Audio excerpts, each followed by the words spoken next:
Let's see. We're going live on Facebook now. And Still a little bit too dark if you can. That's the best. then we can go on. Ramona, get on. Yeah, I don't have another light. Okay. And when you, All right, we're going live it's on. okay. When you share, we can see. We can see And you. then, okay, so Ramona, can you pick it up, pick it on Facebook and start to share? And Christina can just click on share too and share on her Facebook and all the other places. It we're live on Facebook Oh, now. there you go. I'm like, there we go. Okay, I see us. We're live on Facebook. Delayed reaction. I'm not even. All right. Yeah, live on Facebook. Yes, we are. With that funny delay, that delay. It's nice to meet you, Christina. Yes, thank you so much for having me and Ramona on. Appreciate this. You're quite welcome. Yes. So let me see. What's up, Christina? I haven't seen you in a little while. I know. You had a long day. How was the train ride? Gosh, I got off early and I'm just getting home. The traffic was so bad. So yeah. I bet. How's the children? All right, so we have some people. Hey, Erica. Hey, Dr. Paul. Welcome. Please, can you all share? Can you share with your followers as you come in? Share on your Facebook. Share on your Twitter. Can you share, Christina? Yeah. We have Twitter and Facebook, so they should be sharing. Hey, Erica, how are you? All right, so I'm gonna use my second. I don't know how many gadgets I have here. God help. Let me see. Please do share as you come in. We do appreciate it. Let me. Are we on Periscope? Yeah. Are we on Periscope? Yeah, I just did. I haven't been for a while. So yeah, I'm going to let me share in the groups. Christina, your light is still kind of dark. Is it? Okay, let me I'm looking on I'm looking, nobody can see your face. I can't even see your face. Okay, one moment. Let's see what I can do.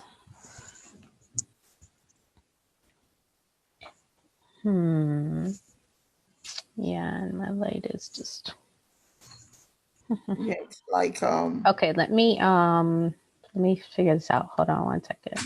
Okay. Thank you all so much for joining. Hey, Erica, thank you. Dr. Phyllis, thank you for joining. Please do share as you come in. I appreciate that.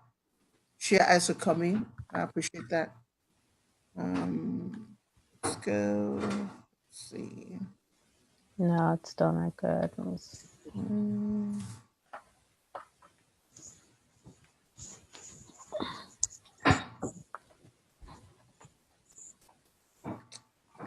Let's see what we can do here.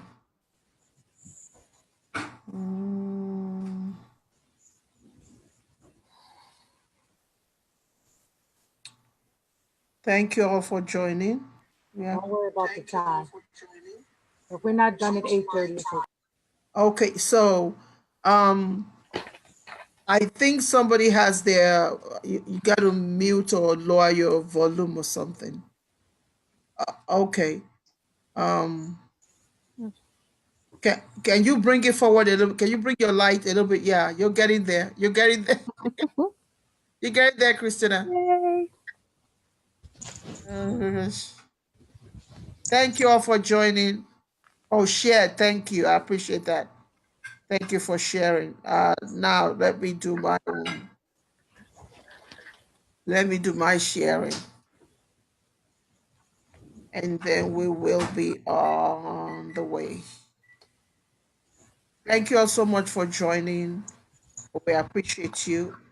I know it's Friday.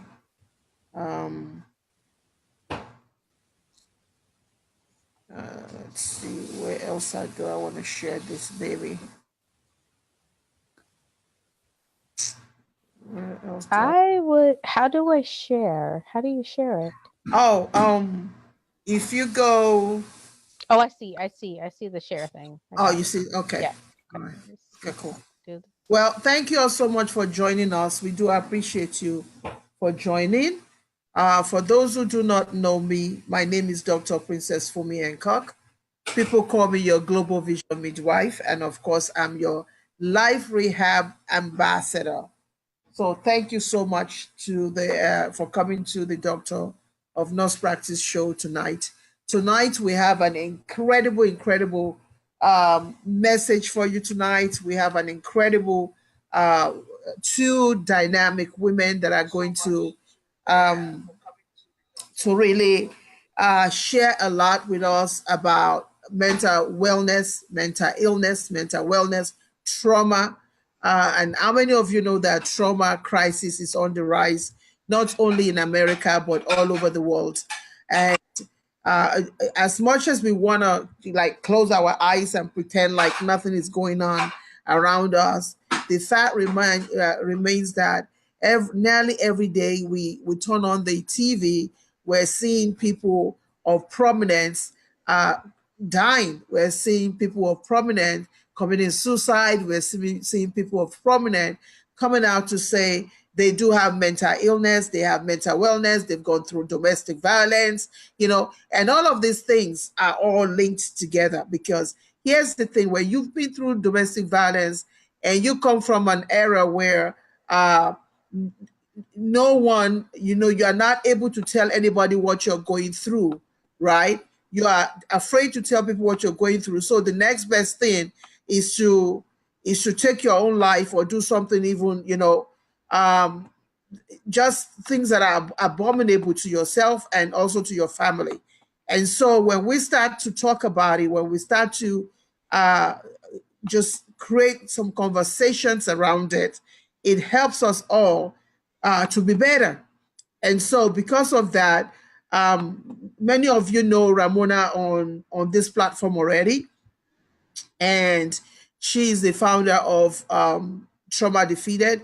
And of course, we have Speranza organization here too, very well represented by Christina as well as Ramona. So, well, you're here, so you know what I do here. I let people introduce themselves because there's nothing as better as just having people just tell their own life story, say it the best way that they can say it, because there's no amount of me talking about it that can really help as much as when they open up and tell their own story. So let me start with you, Christina. Can you just share with us, just give us a little tidbit about who you are, what you do, and why you do what you do, and then Ramona will follow. Okay, fantastic. First of all, I'd like to thank you for having me on the program today, Okay. and for also bringing this for talking about domestic violence, because this is just a very important topic.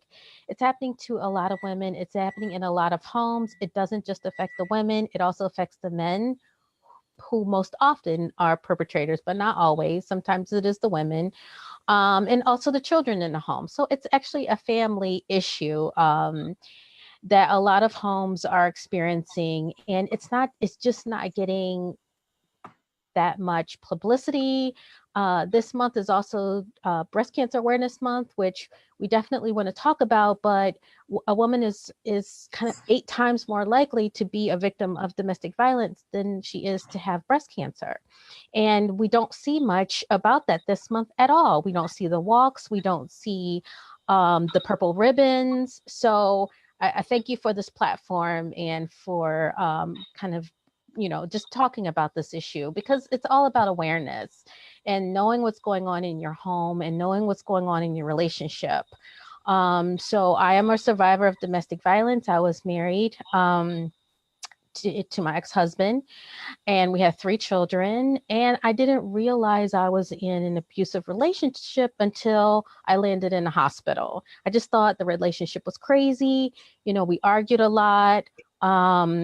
He was verbally violent. He really talked down to me, was very disrespectful. It started at home, then it went out into public. He didn't care. He would, be verbally abusive in public. Then it went to, throwing things at me, kicking me out of the house. Very often, maybe every other month, he was saying, "Get out of my house." And then it went physical. And when it went physical, is when I kind of said, you know what, something is actually wrong here, and this is not the right relationship for me.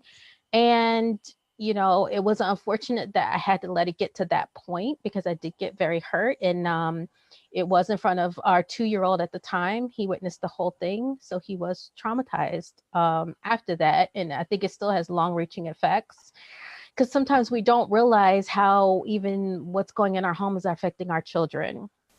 So then I had to go to the hospital. And when I landed in the hospital, I just really realized very quickly that the doctors and nurses did not know how to deal with someone who's been a victim of domestic violence. Mm-hmm. They talked down to me. They were very belittling. They made me feel like I was stupid. And I was like, wow, I thought a hospital was a place where you come to get healed, and that everybody is kind of, they know how to interact with you because they've seen this before. This is not anything that's new. But actually they weren't. They were not well trained. And it was very sad to me when I realized that, wow, I'm just one woman, but I can't imagine how many women are actually experiencing the same thing. And also at the domestic violence shelter that I went to after I left the hospital, I took me and the 3 children, and we went to the shelter because I figured, if I go to a family member or a friend's house, he's just going to come there and harass them. And I didn't want to pull them into it. So then at the domestic violence shelter, I just really realized that also those people are not well trained. They don't know how to deal with, unfortunately, victims of domestic violence. And, it's kind of just a job to them. So we were treated that way, and one of the first signs that I had that this was not going to work in the shelter, because I really was looking at it as a place where I could go and heal and get some support and help for that next thing in my life. And after my 3rd day of being in the shelter, one of our therapy sessions was watching What's Love Got to Do with It, and picking out signs of abuser, because they were saying, once you've dated an abuser or been married to an abuser, you're more likely to choose someone with abusive behaviors. So we're going to watch this video and you're going to pick out signs of abuser. And, I just really, I just kind of raised my hand at the time. It was about 10 women in the room, and just tears were pouring down my face. And I'm like, why would you want to put me through something that just happened to me 3 days ago? I'm like, how insensitive are you? And I just got up and walked out and slammed the door behind me, because I couldn't believe that they didn't realize that that was going to re-traumatize me again. And probably the other women in the room as well. The women in the room didn't even realize how they were being mistreated. Wow. And so when I got out, and thank God, I have Jesus, and I'm a Christian, and I really believe that He helped me to get me and my children out of that situation. We were able to get a house, furniture, within a month, a job. I was able to get a job and really kind of move on with my life. And I really started doing more research around this. Like, was this just my situation, or is this happening? Is this prevalent with other women? Like, how often is this happening? And about 6 years after I moved back to Philadelphia, which is where I'm originally from, and I really started delving into the research and really wanting to give back and make a difference. I don't want you to give your research up yet. I don't want you. Yeah, I want you to hold off on that yet, because I'm watching people come in, and I want you to hold off. Yeah, I want you to hold off on that research yet, because we're going to slow it down a little bit so that more people can come in. Hooks, welcome. Apostle, welcome. Thank you for joining us. Please can you share as you come in? Ramona, can you introduce yourself so that we can give time? Because I really want Christina's story to be heard by as many people as possible as they come in.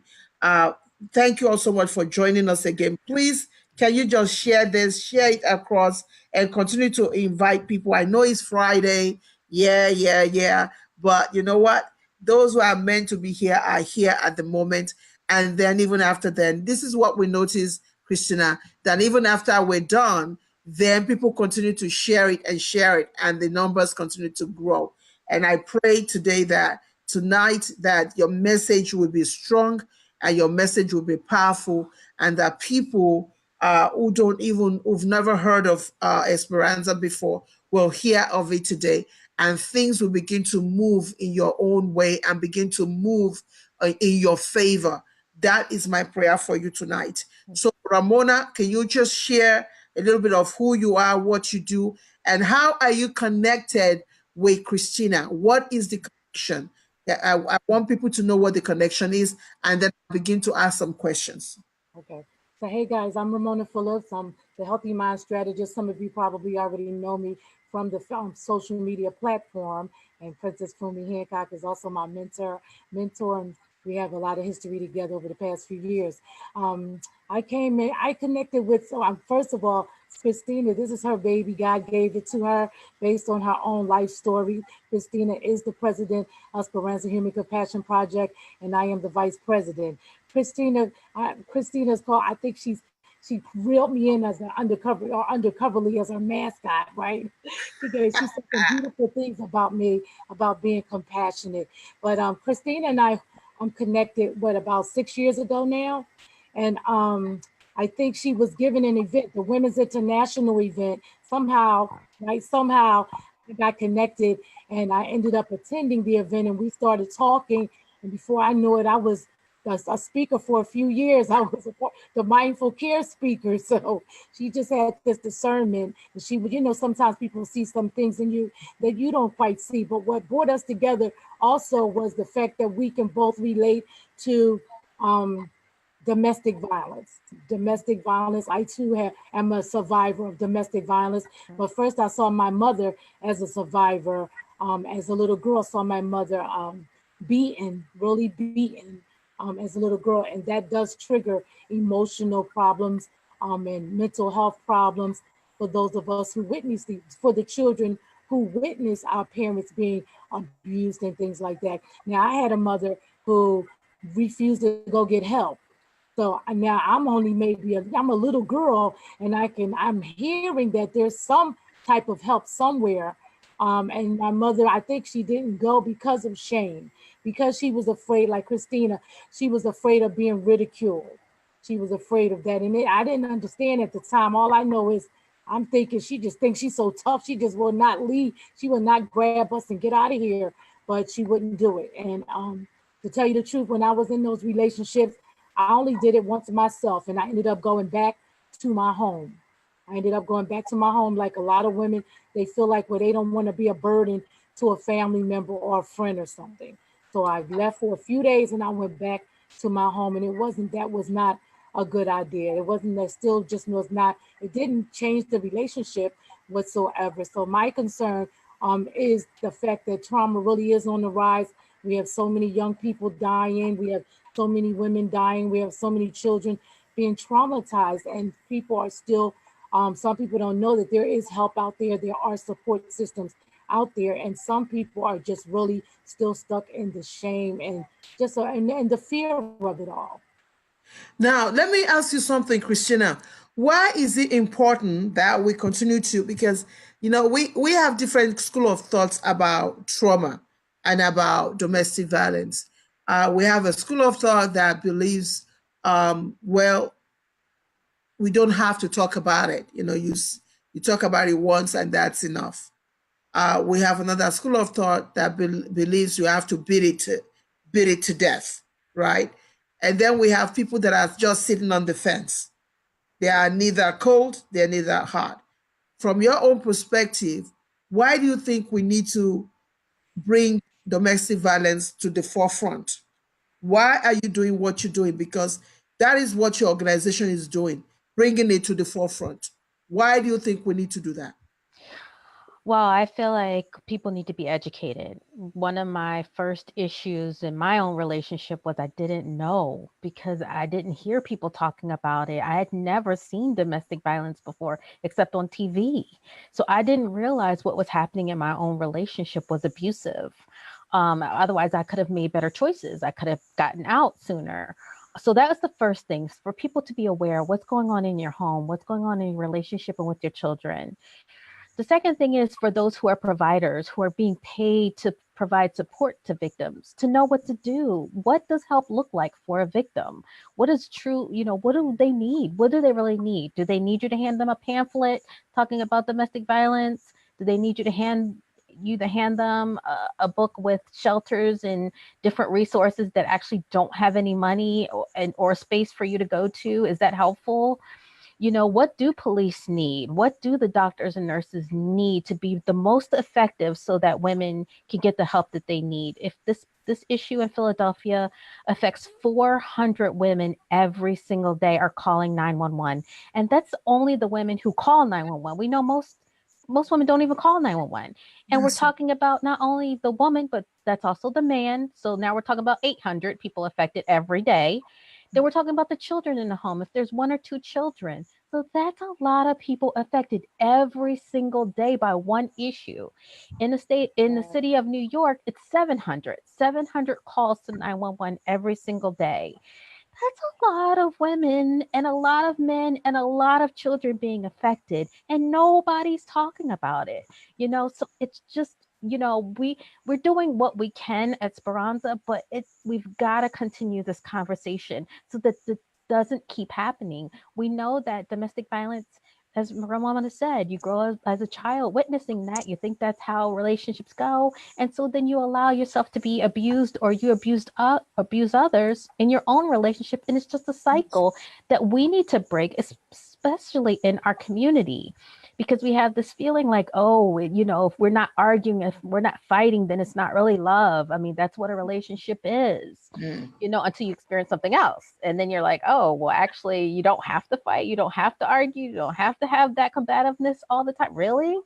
But, you get so used to that in your relationships that you think that's how a guy's supposed to curse you out because that's just how they talk to women, And they That's think right. it's cute. A lot of these young girls think it's cute, So we have to raise our young women and our young men differently, with different principles and morals than maybe what we've experienced. That's right. Exactly.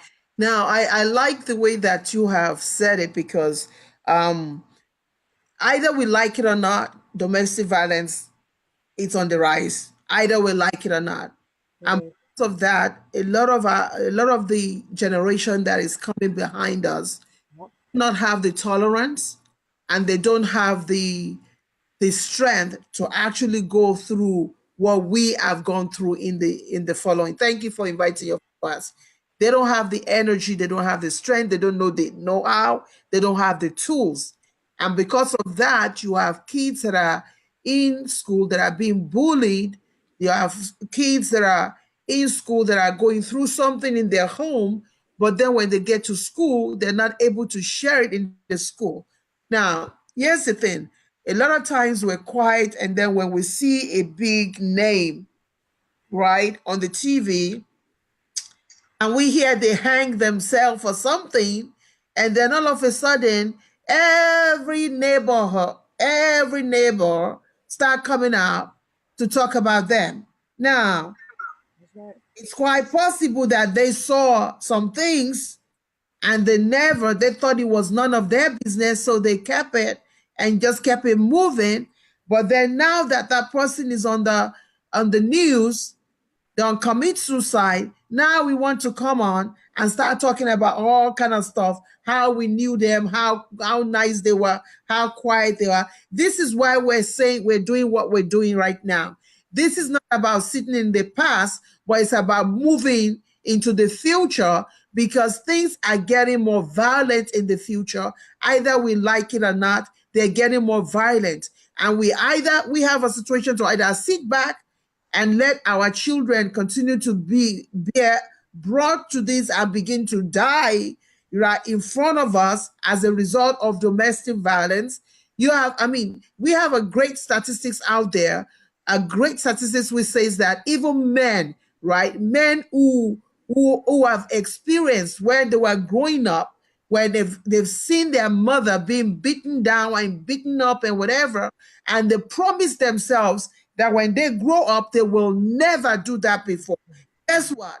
Guess what? When they grow up, guess who starts doing it? They begin to do exactly what they say they will never do. This goes vice versa. We're not talking about just women, domestic violence alone. We're talking about men, because even with men, it's even harder because, we live in a culture that says men don't cry, right? Men don't cry. No, no, no. You're a man. You can't cry. So now, if you've been through domestic violence as a man, well, it just says men don't cry, right? So you can't say nothing now. You can't tell anybody. You bottle all that anger in, and then God help you get married. You throw all that anger on somebody else who had absolutely no clue, who had nothing to do with what happened to you. So talk a little bit about. I want us to start with domestic violence with men, because I want this to be a well balanced discussion. Let's talk about men. Why do men not come out? Those who've experienced domestic violence either as a child or maybe grown up now and they're married. Why do you think they don't come out? Ramona, please chime in on this, and then I want Christina to chime in on it. I think because, well, one reason why is probably not just that there may be there's a little pride there, but then there's some shame there, and then there's not only that they're already grown to think, well, I'm supposed to be a man, right? So I'm supposed to be able to fix this. Remember, the men want to fix it. So if they can't fix it, then they get stuck probably in the shame as well. They get stuck in the anger. And what they do is a lot of, like you said, a lot of them, they act out or they take it out on other people.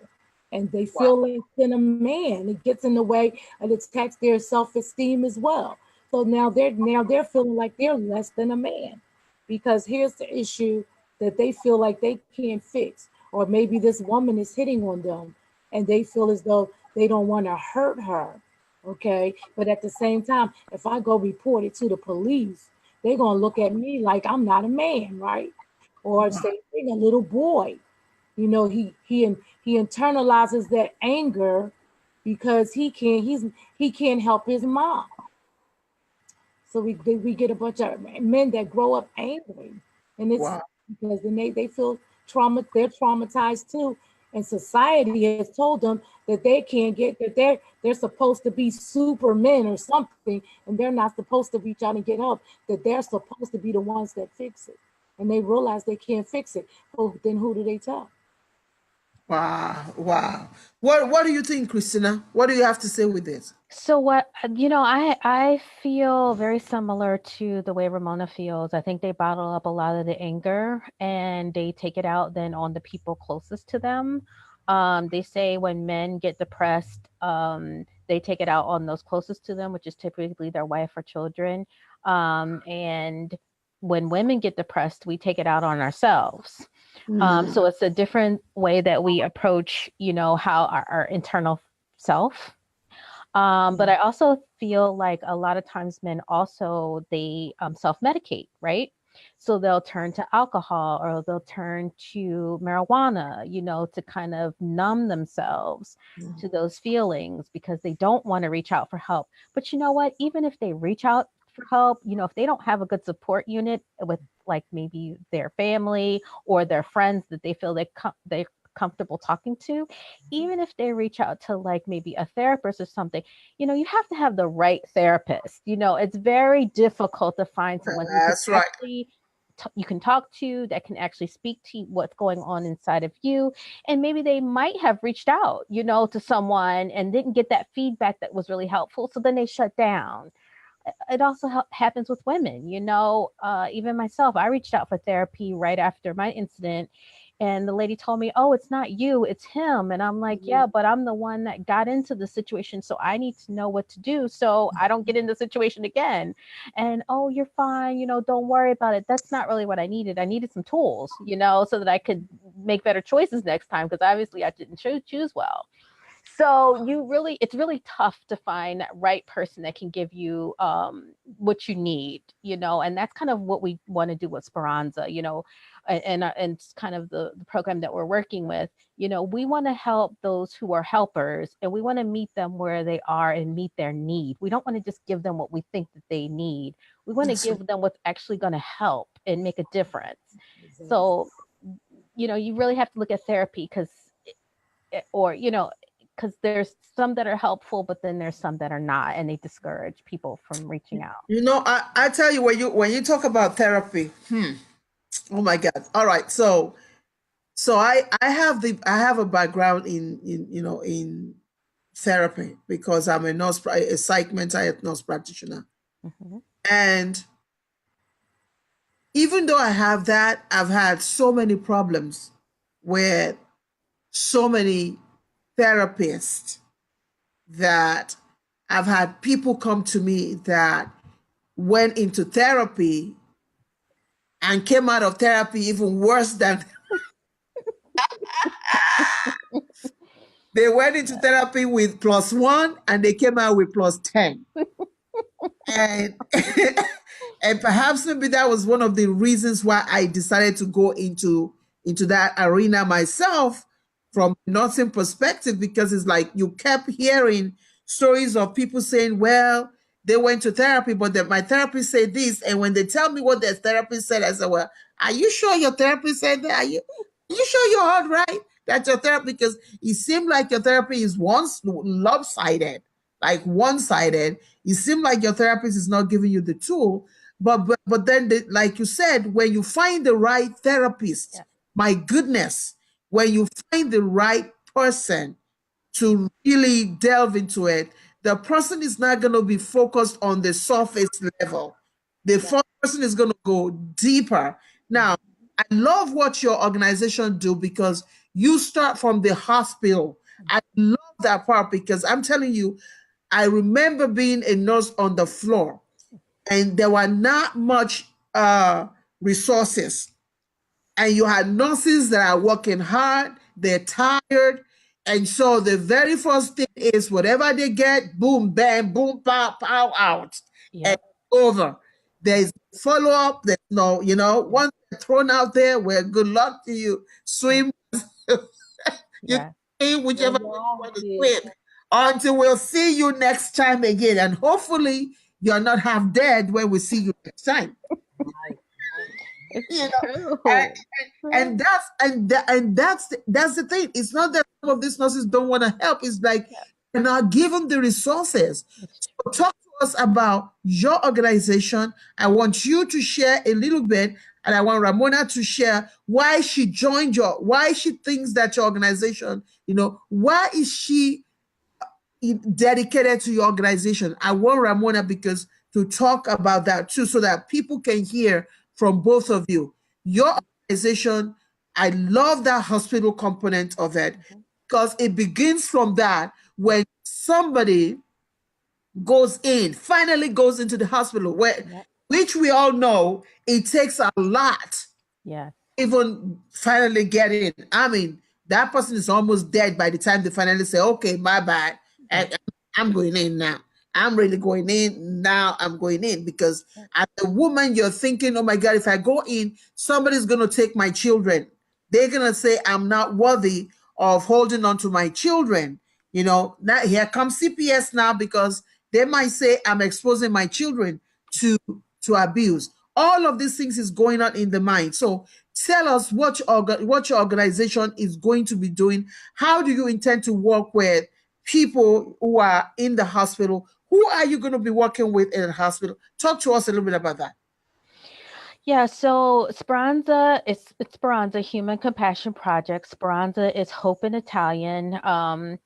And the thinking behind it was that if we could just have provide these women with a little bit of hope, okay, and a little bit of compassion, human compassion, human to human. Yes, you're a worker. Yes, you're a police officer. Yes, you're a domestic violence shelter worker. But at the end of the day, you're a human. And if we could just have human compassion toward each other and just offer a little bit of hope to this person, you don't have to take them home. You don't have to give them money, but just maybe some kind words. Maybe just, hey, I'll listen. Do you want to just tell me what happened? You just wanted somebody that will listen to you talk?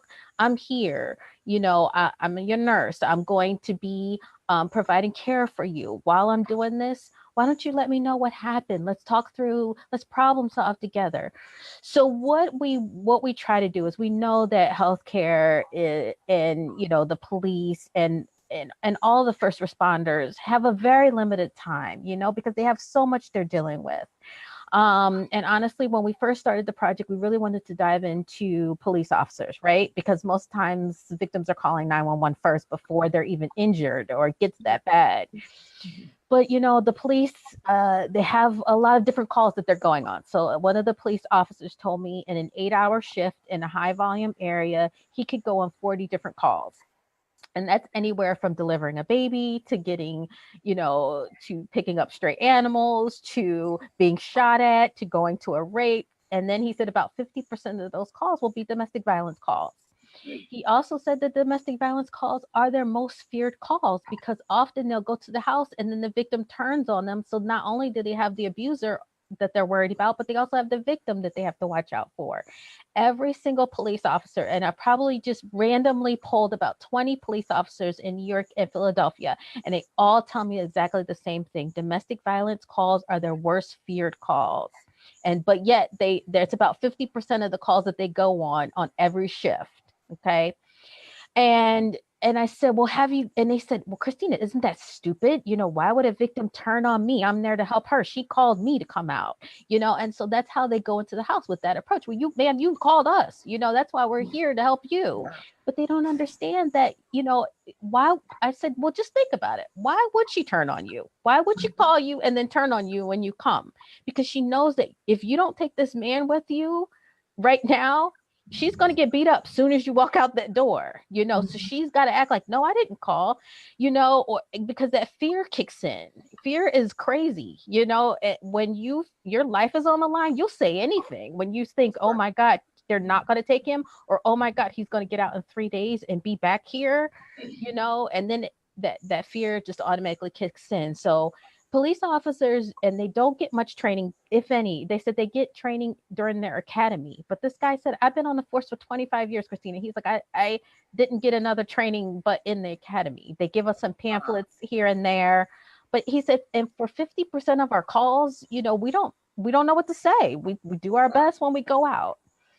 So I said, okay. So we talked, and I tried to see if there was some way that we could come in and do training. And they were just like, no, the guys get, I don't know, something like 52 minutes of training a month. And they were like, and you're not even getting 5 of it, of those minutes. So I was like, oh man, so I thought about, okay, well, what's the next line of defense? So when she's really hurt, like you said, then she'll go to the hospital. So we found that doctors and nurses were much more receptive to learning and to wanting to have an impact and wanting to make a difference.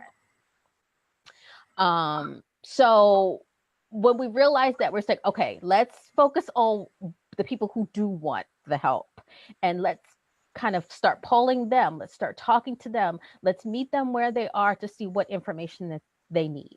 And so time and time again, we were hearing, hey, we have to Google what to do. We have to Google different resources because we just don't know. And we know that Google is that's not a credible source for you to look on for something.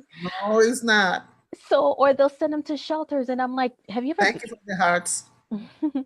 So I asked them all the time, I'm like, have you ever been in a shelter? Do you even know what happens in the shelter? So when you're suggesting that people go somewhere, you should probably know what's going to happen to that person before you send them there, right? Because in Philadelphia, we turned away every year we turn away 10,000 victims.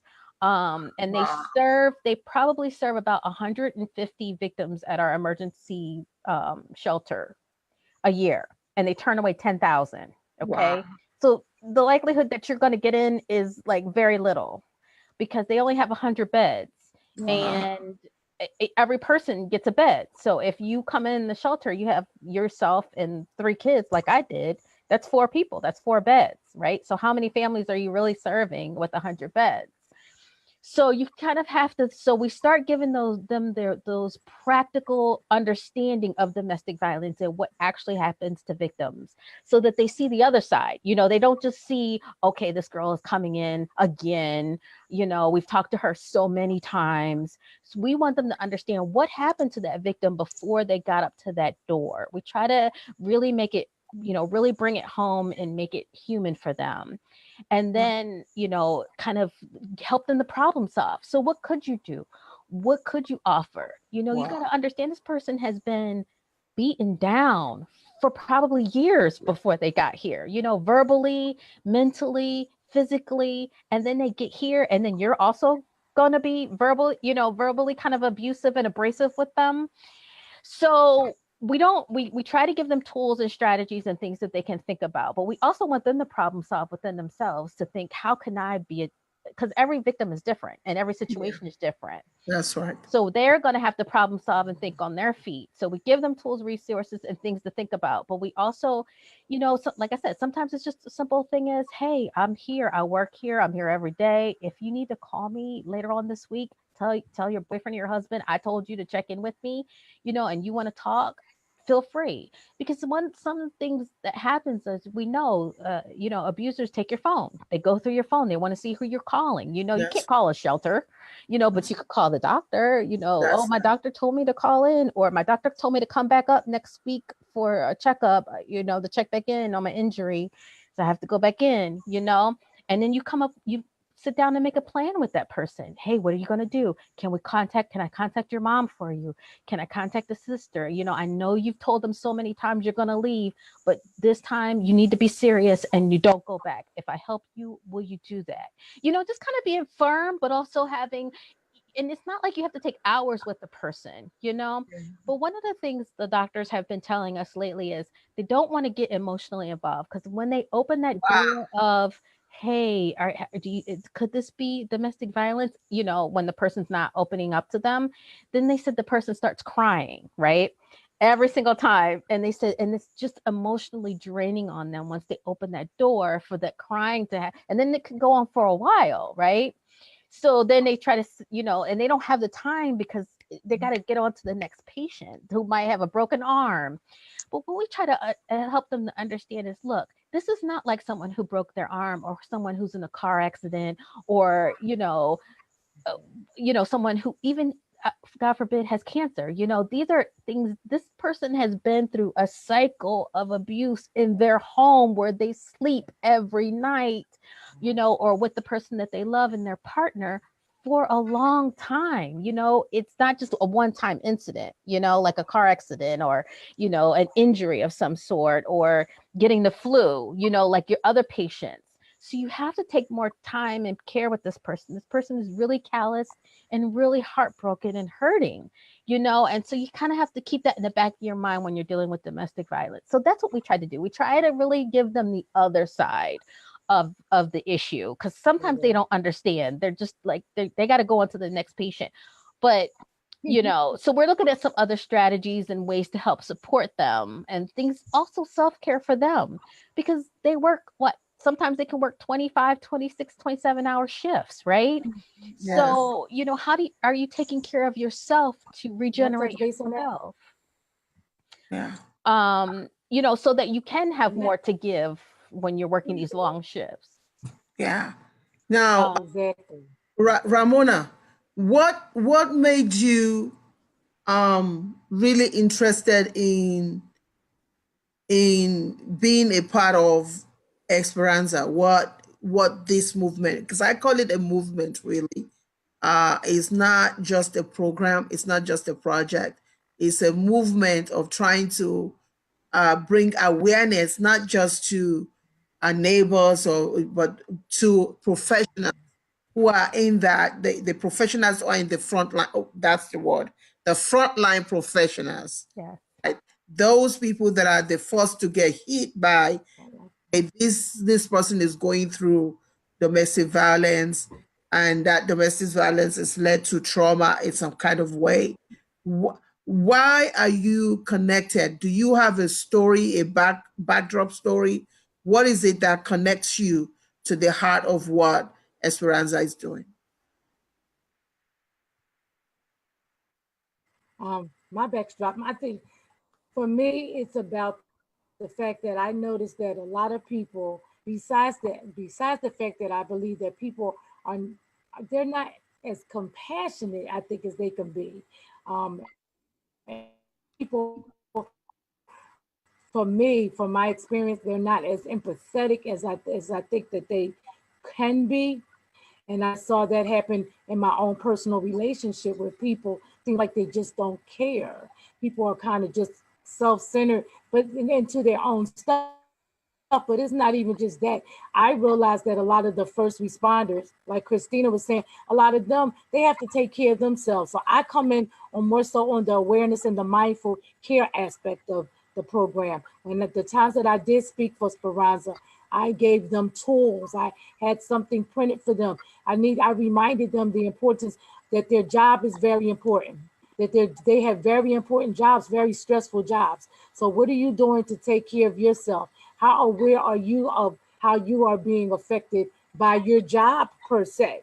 You have this job where you're experiencing trauma yourself. So what are you doing to take care of yourself so that you can be the best person you can be when you get out there and in your helping field, whether it be a police officer, whether it be a doctor or a nurse or whomever. It's important that we still take care of ourselves. We do the best we can to take those moments to make sure that we're being compassionate and empathetic with ourselves so we can be there for other people. If we're all stressed out and we're just, we're dreading going to this stressful job, right? And we're police officers and we're already judging before we even get to that house, then how can we be compassionate or empathetic? It's very difficult to be. And I get it. So I remind them that their jobs are very stressful, but we are still responsible for the way that we respond, the way that we feel, about these particular situations, and the way that we're taking care of ourselves so that we can reach out to people and be the best person that we can be. Really, that's what it comes down to me. I think that people still need to work on caring. Yeah. Can I jump in? Can I jump in Yeah. really quickly? Yeah. Go ahead. And Yeah. that is one of the reasons why I wanted Ramona on my team, because the first time I met her, she came up to me and started talking to me and soothing me, because at the time, I was still having a lot of anxiety around, being in fear, and she just calmed me down. And I'm like, I need somebody like this for my doctors and my nurses and the police officers that I'm going to be working with. This is what they need. And to be honest, we did a presentation at the University of Pennsylvania at the hospital, with their emergency room doctors and nurses. And her talk had the highest rating out of all of us who presented that day, because that's what they need. They need to hear strategies and tools on how to take better care of themselves so they can be better for their patients. I work in a hospital now in New York City. We have 4,500 doctors, and the number one thing that they want to know about is, how do I keep from burning out? How do I get better care of myself? That is their number one concern of all of the doctors. So this topic is hot and people are talking about it, especially the mindfulness approach that we are trying to take. It's kind of a new way of thinking about it. It's not really the trauma informed care that everybody is talking about, because that's not really meeting the need.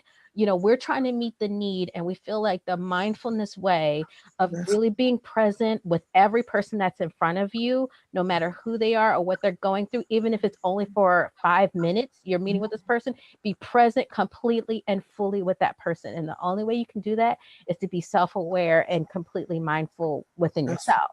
That's right. And I like the way that the approach that you're taking, because here's the thing. They said, what do you got? Heal thyself, right? Like, heal thyself first before. Yeah. And a lot of these, those who are in the front line have a lot of issues themselves, and if True. of them are going through Bowery, and Mhm. it might be coded in money, or covered in a lot of other things, but they themselves are going through things that they are not able to even share with others. Now they are the first person that somebody who is abused get to meet. And so now Exactly. you see trauma meeting trauma, and that is disaster. That's a good way to put it. Trauma meeting trauma. Trauma meaning Yeah. trauma, and that's disaster.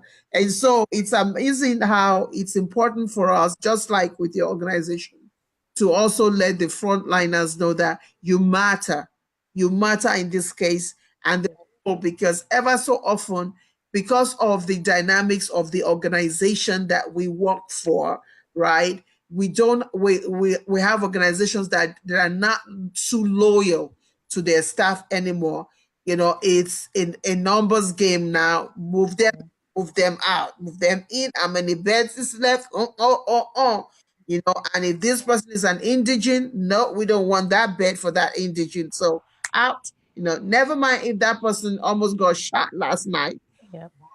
Never mind. It's an indigent, can't pay no money, don't have insurance. No, we can't keep that bed. So you have all these things to contend with.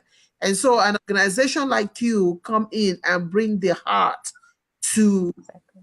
into those hospitals to say, you know what? Yeah, you might have to contend with quality insurance, quality assurance, quality improvement, all those quality things. But part of the quality too is also taking care of that person the right way by listening, by starting with listening. So, can you give us maybe one or two tools that you think that you have to offer?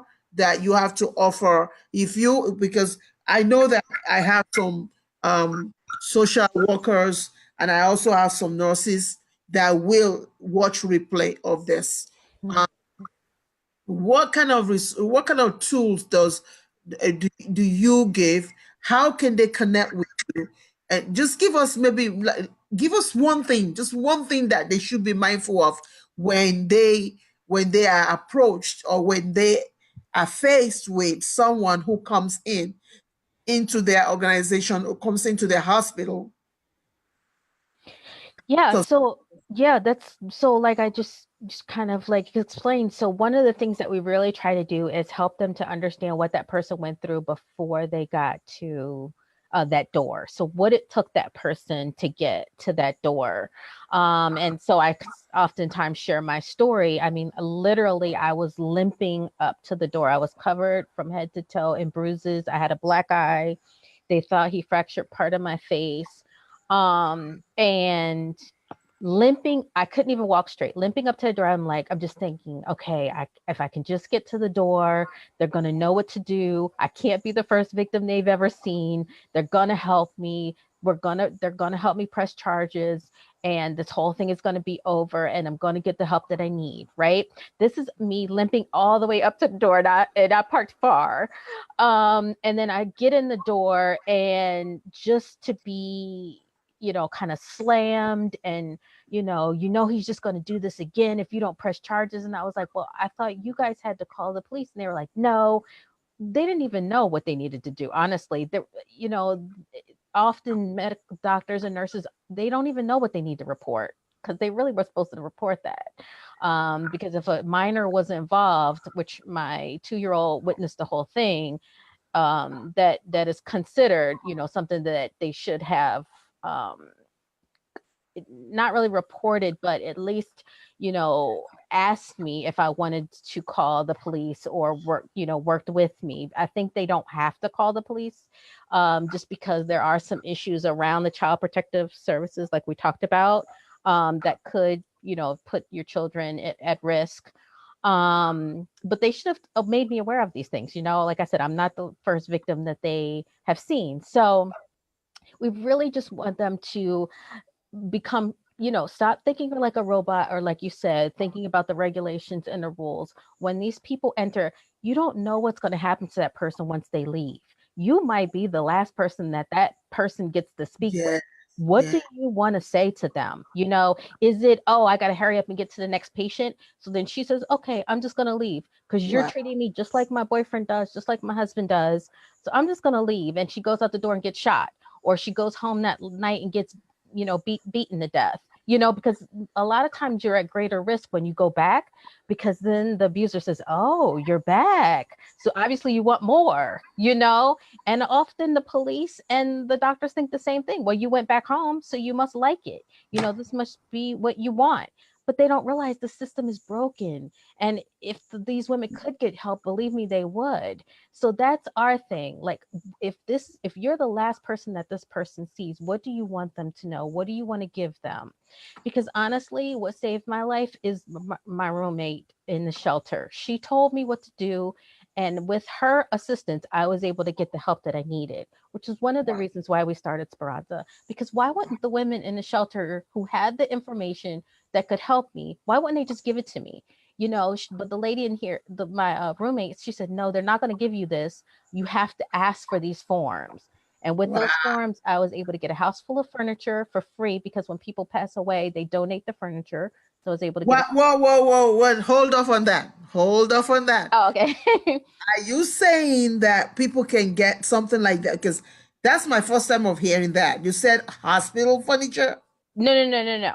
So this was in Indiana, because this is where Yeah. I lived, but a house full of furniture. Okay. Okay.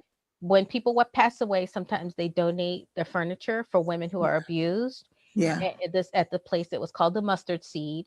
And but I didn't know about that, right? Because I'd never been in a shelter before. I didn't know anything about domestic violence. This is my first time.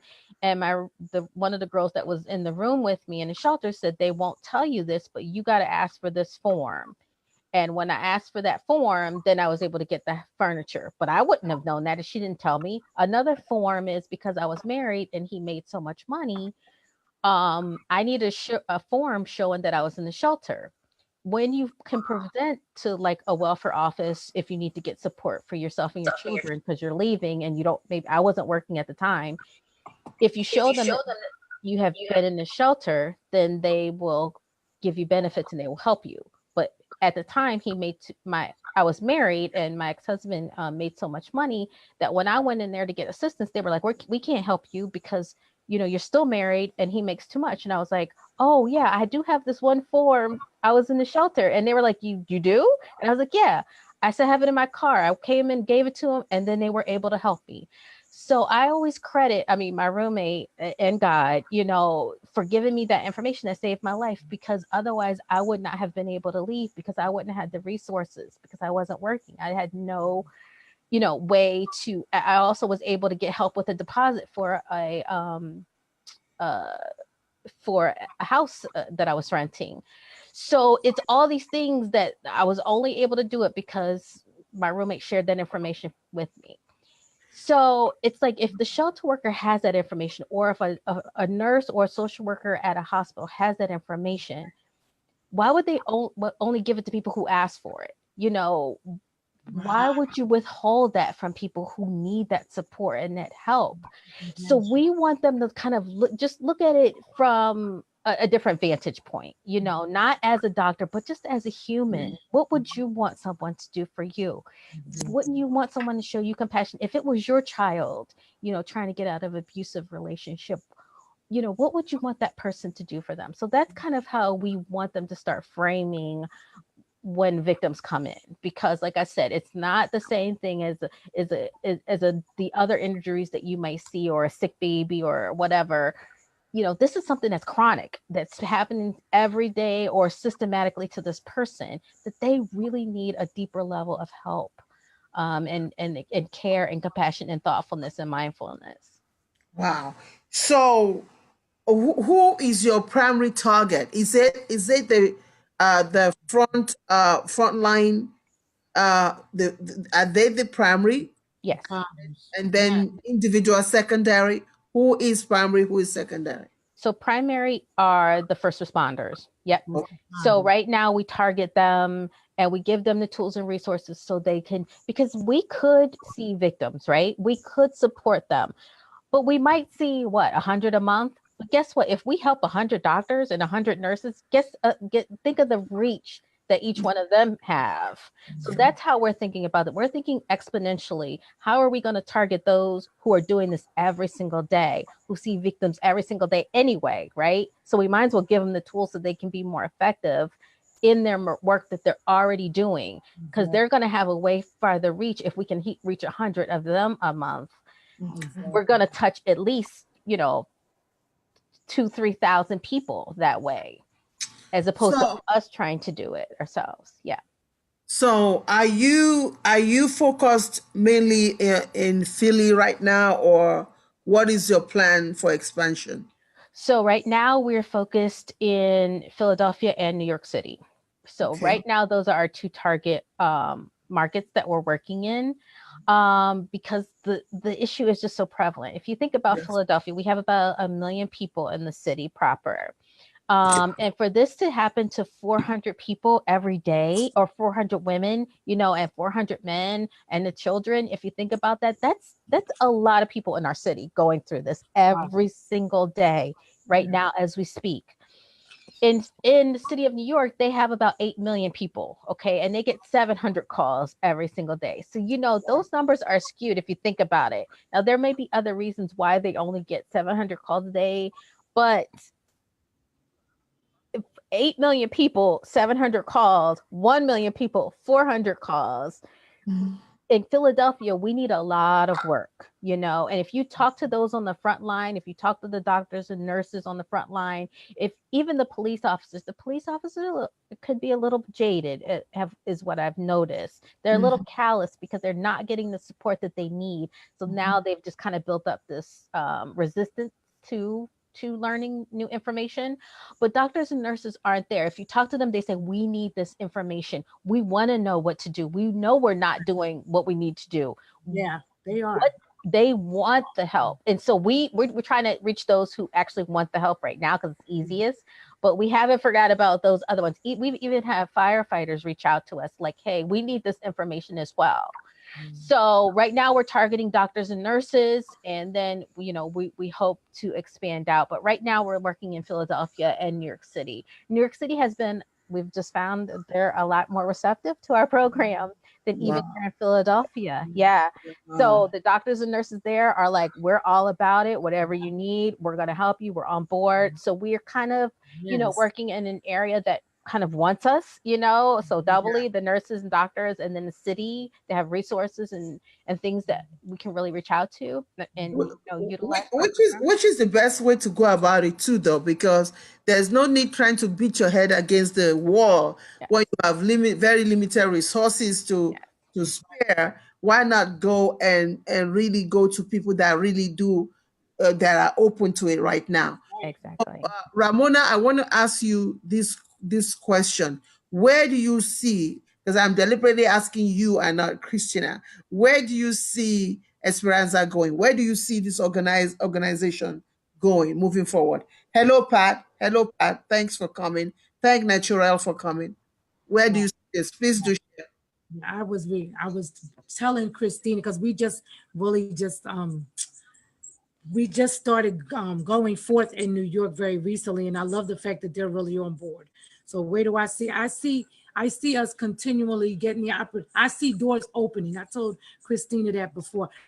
I see more doors opening, especially now that we have a location in New York as well.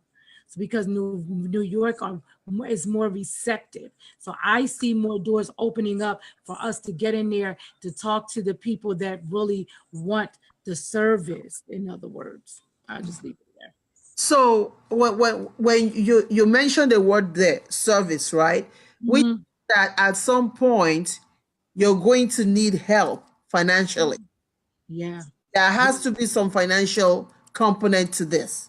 Yeah. So, Christina, can you talk to us about that? And I want Ramona to add to that. Talk to us about that, because you can't just be going around doing this. I mean, it's going to cost somebody. If it's just taking the train from Philly to New York, still money. It's going to cost something. So you talk to us, because I know people are hearing this, and those who are going to watch their way of replay, they're going to say, oh, thank you, Pat, for sharing. they're gonna say, "Oh, yay, Ray, yay, this is a great one, yay, let's get on board, yay." Well, can you talk to us a little bit about? We need some money. Go ahead, Christina. Well, okay, so there's a couple different ways. Right now, we're all volunteering our time. And I like this model because we have a lot of freedom, right? We don't have any grantee telling us what we can and can't do and putting limitations on us. We can pretty much do whatever we want, wherever we want. So we kind of like that. We needed to do a lot of research. We needed to kind of understand our target audience, and that's what we've really been doing and focusing on like over the last 4 or 5 years. And now we're kind of really growing out our program and our doctors that are coming on board and our nurses that are coming on board and our online resources and tools and education. So the next phase is now we're building out, we're also partnering with the American Public Health Association, who has been our program partner since the beginning. They're building an online university, and we're going to be adding our courses on as some of the first to bring courses to their new online university that they're doing. And so we'll get compensation from that. So that's how we're going to start funneling money into the organization that way. So like a fee for service for the training. But we're charging very low amount because we want it to be open for anyone to be able to take this information. Also, we're going to start other resources for family and friends of victims, because that's huge.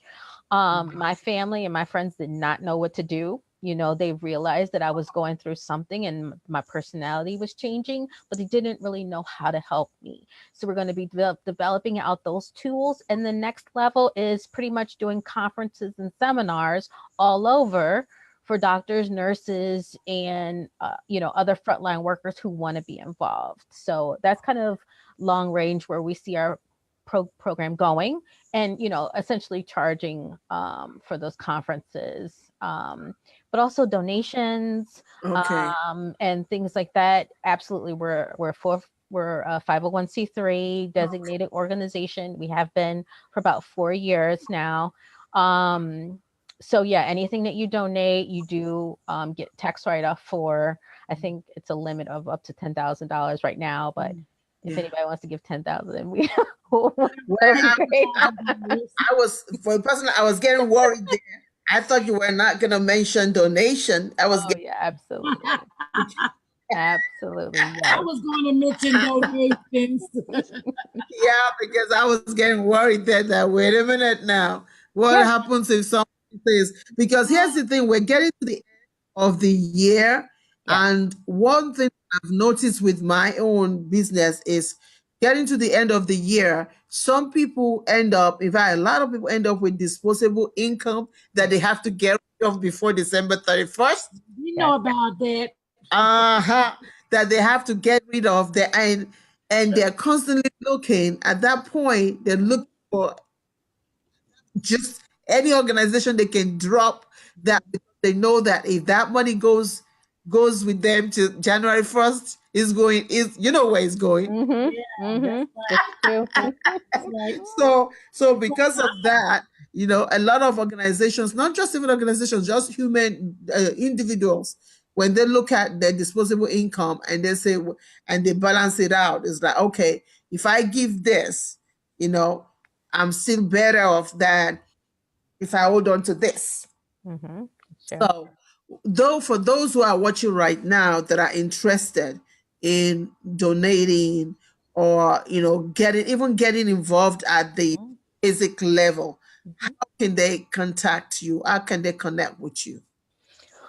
So we have our website, which is speranzaproject.org. It's www.speranza project.org. And all of our information is there. We're actually in the middle of kind of updating our website, but there's a lot of information there, that you can also, an area where you can reach out to us.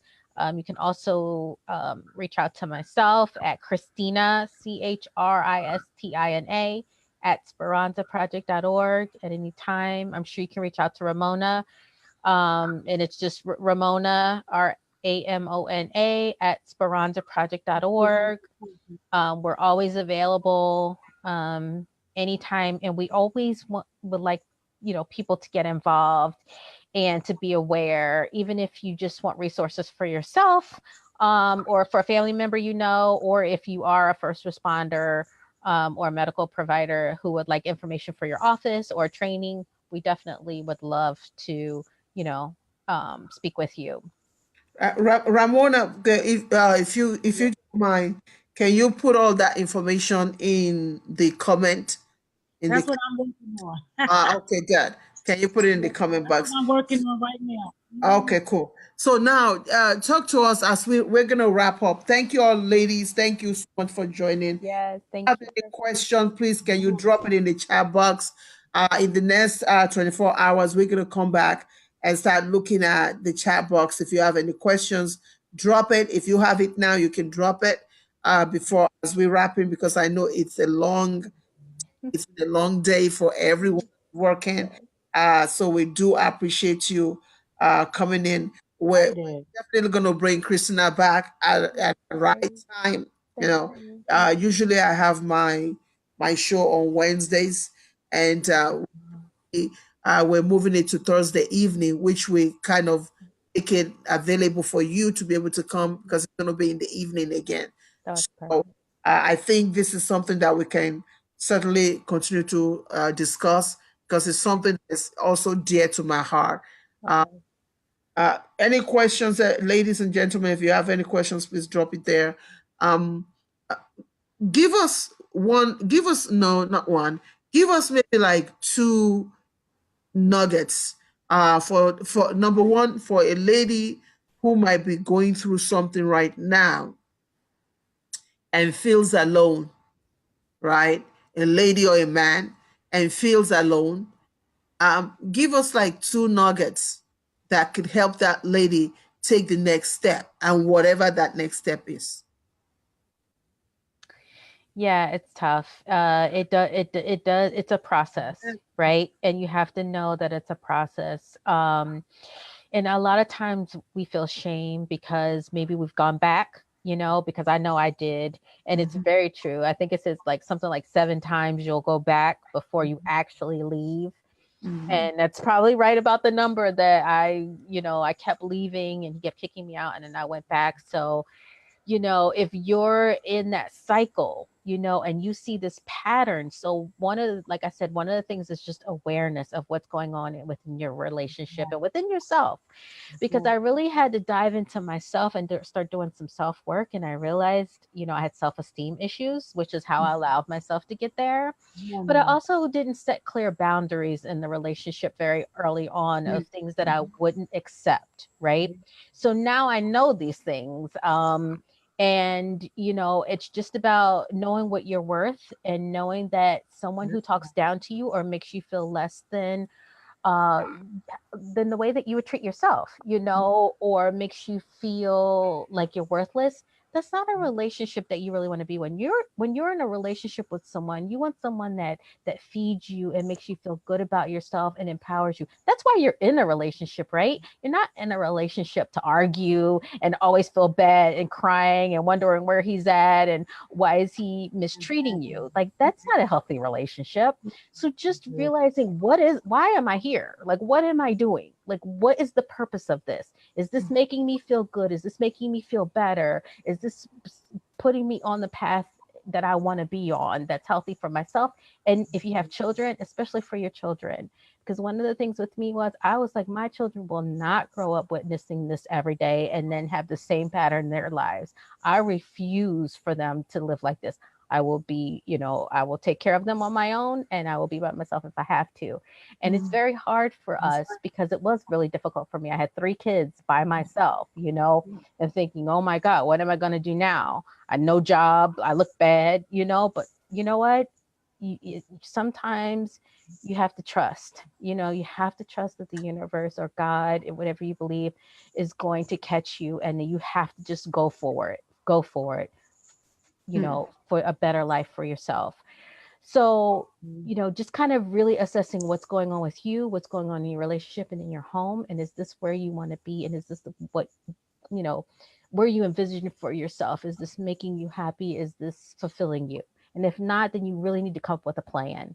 And that plan, you need to put it in place and just keep thinking about it. Because the more you keep thinking about it, things will start to fall in place and doors will start to open up, but you have, this starts with a thought, right? Wow. That's Wow. right. Now, Ramona, Yep. talk to us about the frontliners. Those, give maybe like two nuggets for those who are in the front line, the nurses, the doctors, the physicians, the nurses, the social workers, case managers, all these people that are in the front line. Can you give them maybe two things that you want them to consider as we wrap up tonight? Well, I think it's very important that they are aware enough to know how they really feel about the work that they do. Is that something that they want to continue to do for the rest of their lives? And in other words, how is it really affecting them? Do they need to go and get a therapist? Do they need to attend a support group? Do they need to connect with a grief support group or something like that? They have to be honest with themselves to make sure that they're not just focusing on the paycheck, because the job can have them depressed. They need to know if they're depressed. If they're struggling with anxiety a lot, they need to know if they might need an antidepressant or something like that. So the key is to make sure that they're in touch with what's going on with them. Do they need to take a leave of absence? Do they need to step away from this job for a while to take care of themselves? But the bottom line is they have to remind themselves that they still have choices. Do they have to take a pay and cut? A cut, what is the pay cut? Do they have to take a pay cut? So take a look at what all of their choices are and make sure that they know if that job is getting the best of them. Because many of them have, and because of the type of work that they do, many of them they end up being, with psychological problems and emotional problems because of the fact that they're right in the front line like that. So it's crucial that they're taking care of themselves. It's really crucial that they know what's going on with them. They have Wow. to know if they're numbing out, walking around numb all the time. That's not healthy, which Wow. is most likely which can be really likely for a whole lot of them. Or a lot of them can be walking around depressed and they're just going to work day in and day out. And then they're not stopping to think, wait a minute, I'm not quite myself. Like Christina said, I'm changing. My personality is shifting. Is this job getting to me? Do I need to change careers? Wow. Yeah. Well, thank you all so much. I want to thank you, Christina, for being a part of this. Ramona, as always, you and your diva self, as always. Thank you all so much for those of you who are listening to us. We thank you. Yes. Please, as you come in and as you listen some more, as you come in and listen, please do share. Andrea say their emotional stability is as important as well, which is the front. Oh, wait a minute. That's right. Um, is that all right? Was okay. I'm trying to see where that is coming from.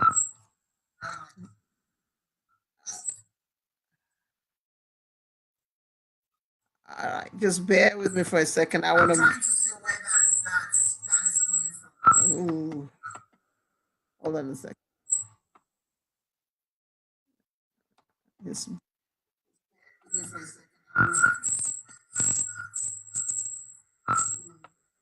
I know. I know where it's coming from. I know. Okay. Great. Okay. Andrea says, great interview. Thank you, Andrea. Thank you all so much for joining us. And of course, this month is Domestic Violence Month. We just want to say, everybody, please be safe. Whatever, just know that wherever you may be, whatever you may be going through right now, there is always help out there. There is always help. All you have to do is figure it out and then go for it. right? Figure it out and then go for it. And of course, now we have Speranza, which is another organization that you can always reach out to. We have the link on, yeah, we have the link there right now, experienceproject.org. I will definitely have Christina back again when we'll be talking some more about the impact. What does that do with trauma? Because I want a twist. I want to do a twist on this one where um, you have domestic violence and then mental illness, and those two, there are times, because I've been in a situation where I've been a coordinator of a homeless shelter before, where you have domestic violence and then you have mental illness all wrapped in that. And so how do we maneuver our way when you have a someone or a victim, right? Ex-victim, let me just say an ex-victim whose spouse has mental illness. And how do you deal with that? How do you deal with that? So I would really very much like to talk more about that. Someone said very informative, great organization. God continue to expand you, and God continue to bless your efforts and work. Thank you for saying that. Uh, uh, Very informative. I learned a lot. Well, praise God that you did. Let me see. Let me see. Let's see. Um, that's that's disturbing that they don't know how to share it. Then they were talking about the men, how disturbing it is that they don't know how to share how they're feeling. Um, Somebody said, "Thank goodness for your roommate who helped who helped you along the line." We need the heart in these hospitals, and that's the truth. Because, frankly, I'm in that field too. But I can tell you, the heart is going far south right now, and yeah, yeah, I can write a book on that one. uh, Someone says drama meeting drama when when a woman has their own issue and the man has an issue, and they come together and they combust, right? They combust. So thank you all so much. We really, really love you. Thank you. Um, it's a very dangerous situation when you have those two coming together. And frankly, the man don't know what's going on. It's probably bringing in all the baggage that he never dealt with, and now he has this human being that he has to live with, and then still has that demon inside that he has to deal with. So between the demon in the inside and the beauty on the outside, there's trouble right there. So let's see. Let's see. I just want to make sure. Hey, Patty Papa, thank you for joining. Thank you for joining. Well, until next time, everybody, thank you so much. I don't want to keep us for too long. We have been here for an hour and a half. So thank you so much. Thank you, Christina. If you have any last one word, please say it. Ramona, if you have any one word, last word, say it, and then we'll Yeah. wrap it up. I like to say, if it's okay, I'll go first. I just like to say, especially being a woman that's a domestic violence survivor and been through all this trauma, when I decided to get some help 27 years ago, I didn't know that I had choices. I didn't know that all of these resources were out there.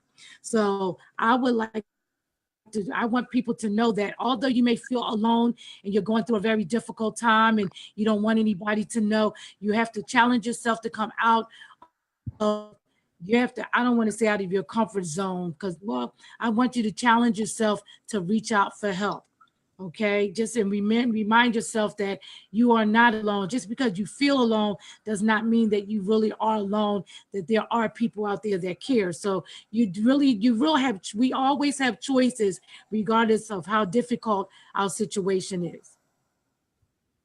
Thank And you. Christina? I would just always just keep working on yourself. Like always keep reading, keep learning new things, trying new things, getting out, meeting new people.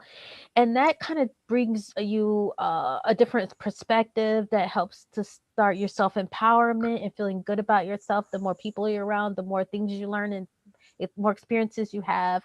Um, you know, and I think that is one way to help you. Then you start being more aware of what's going on within you and the world around you, and that will help. Well, thank you all so much. Have a wonderful, wonderful week. Thank you. And please do Thank you, everyone, for joining. remember, keep moving it around. Let's get this message across the social media, even for those who are replay viewers, because we know Fridays, you guys are out there doing your thing. So, but come back and move this discussion around. Move it around is a discussion that is very, very important, because you just never know who behind the doors in your own home that might be expressing this. In every family, there's at least one person that is going through something that you are not aware of now. But today, because you're listening to this, you're going to be more aware of what is going on in your home, in your neighborhood, in your zip code, then nationally. So until next time, be inspired, be motivated, be of sentimental value. Know that you are the hero in your life story. Do not allow anybody to write your story, because you are the diva in your life story. Until next time, bye everybody. Bye-bye. Thank you, Princess. Bye, everybody. Thank you, everyone, You. for joining. Thank you, Princess Fumi, Dr. Princess Okay, Fumi. hold on a second. Let me